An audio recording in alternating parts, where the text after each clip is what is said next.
Emma pulled her jacket tighter against the crisp morning air as she made her way through the dense forest. The sun was just beginning to rise, casting golden hues over the towering trees, their leaves rustling gently in the breeze. She took a deep breath, savoring the earthy scent of damp soil and pine. Shadow, her black and white stray dog, trotted beside her, ears perked up, tail wagging with excitement.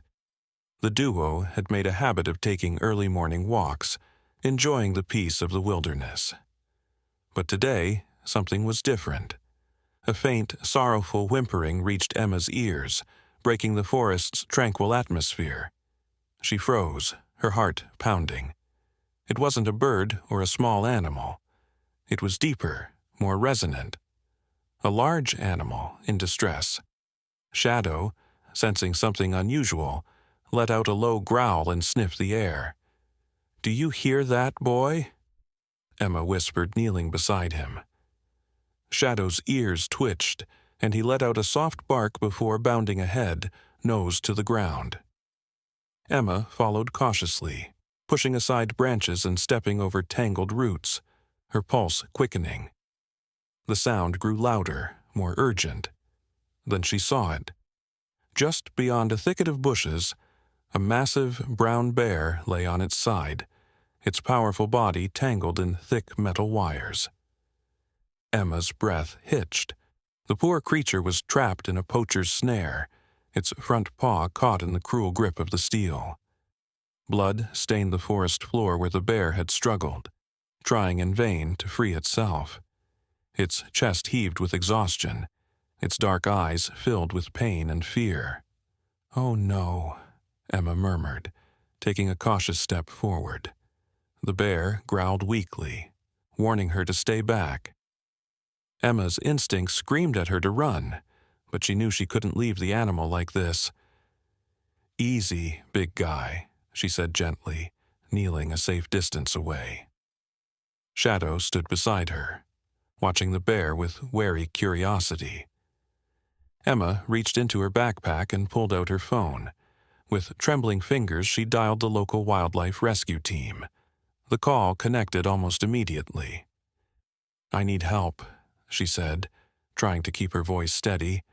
"I found a bear trapped in a poacher's snare. It's injured and can't move." She quickly gave her location, her eyes never leaving the suffering animal.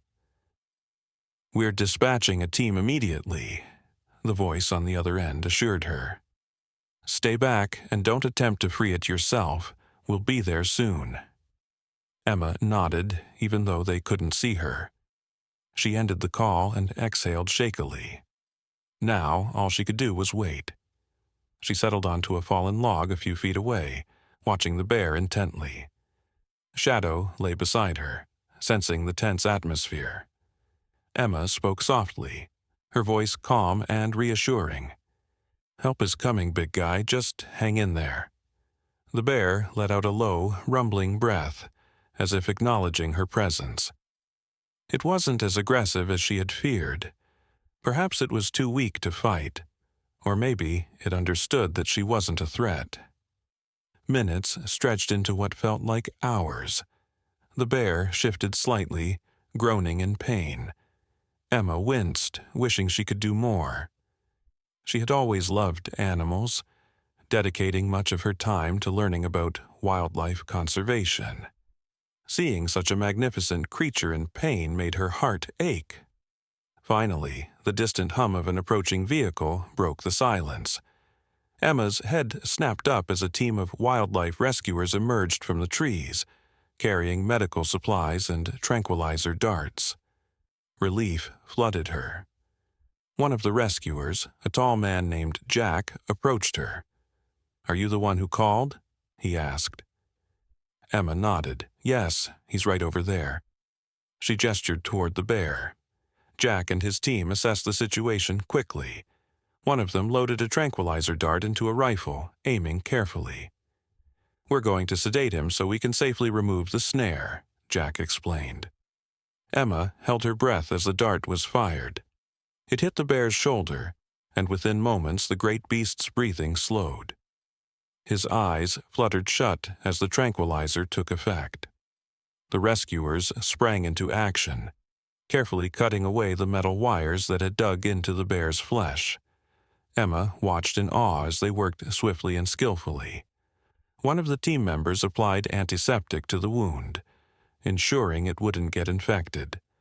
Jack turned to Emma with a small smile. "You did the right thing calling us. If he had stayed trapped much longer, he wouldn't have made it." Emma swallowed the lump in her throat, nodding. "Will he be okay?" "He's strong. We'll take him to our facility, monitor his recovery, and once he's healed, we'll release him back into a safer part of the forest." Emma let out a breath she hadn't realized she was holding. She glanced at the bear. Bruno, she decided to call him. She stepped closer, placing a gentle hand on the side of the transport crate. "Stay safe, Bruno," she whispered. Shadow wagged his tail, as if saying goodbye too. As the rescuers loaded Bruno into the vehicle, Emma felt a deep sense of fulfillment. She had made a difference. And as she and Shadow walked back toward home, she knew this wouldn't be the last time they helped a wild soul in need.